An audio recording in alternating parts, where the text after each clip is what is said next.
Não temamos, nada foge ao controle soberano do Senhor. Naquele dia, sendo já tarde, disse-lhe Jesus: passemos para outra margem. E eles, despedindo a multidão, o levaram assim como estava no barco, e outros barcos o seguiam.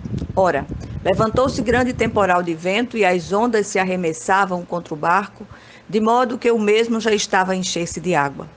E Jesus estava na popa, dormindo sobre o travesseiro. Eles o despertaram e lhe disseram: Mestre, não te importa que pereçamos? E ele, despertando, repreendeu o vento e disse ao mar: Acalma-te, emudece. O vento se aquietou e fez-se grande bonança. Então lhe disse: Por que sois assim tímidos? Como é que não tendes fé? E eles, possuídos de grande temor, diziam uns aos outros: Quem é este, que até o vento e o mar lhe obedecem? Marcos 4, 35 a 41.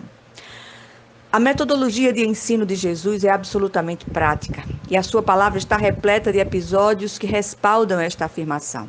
Aqui ele convida seus discípulos a passarem à outra margem do lago de Genezaré. E ali eles experimentam uma violenta tempestade enquanto o Senhor dorme placidamente. Há relatos também de outras tempestades. Houve servo que foi lançado ao mar no meio de uma grande tempestade e acabou sendo engolido por um grande peixe, para ali receber uma das maiores lições da parte de Deus. O apóstolo Paulo experimentou vendavais e tempestades muitas vezes, e tantos outros discípulos também passaram por isto. Em outra ocasião ainda, o Senhor fica em terra e envia seus discípulos direto para a tempestade, e no meio dela vai ter com ele andando sobre o mar. Em cada situação mencionada, há uma lição específica a ser ministrada. O texto nos traz algumas preciosas lições sobre o propósito das tempestades. Enfrentar a tempestade é uma travessia para a maturidade, e o próprio Senhor nos convida a isto. Jesus no barco não significa que estamos livres de enfrentar temporais. O Senhor tem autoridade sobre as tempestades. Não temos o que temer.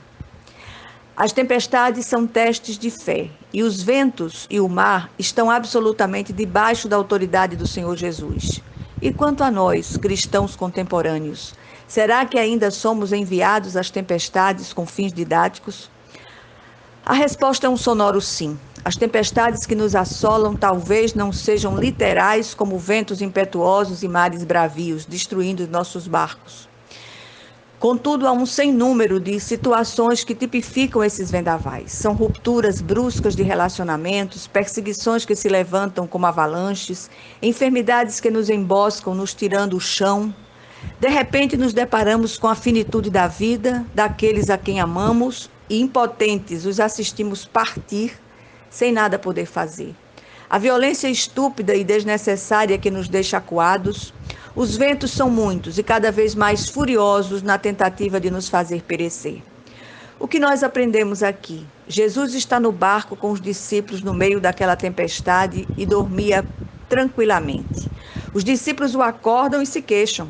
Ele repreende o vento e o mar e eles lhe obedecem. Foi assim naqueles dias e é assim hoje. O Senhor termina dizendo: Então perguntou aos seus discípulos: Por que vocês estão com tanto medo? Ainda não têm fé? Eles estavam apavorados e perguntavam uns aos outros: Quem é este que até o vento e o mar lhe obedecem? O filósofo grego Epicuro disse: Os grandes navegadores devem a sua reputação aos temporais e tempestades. Não temamos, o vento e o mar continuam obedientes a ele. Que seja assim em nome de Jesus Cristo. Amém.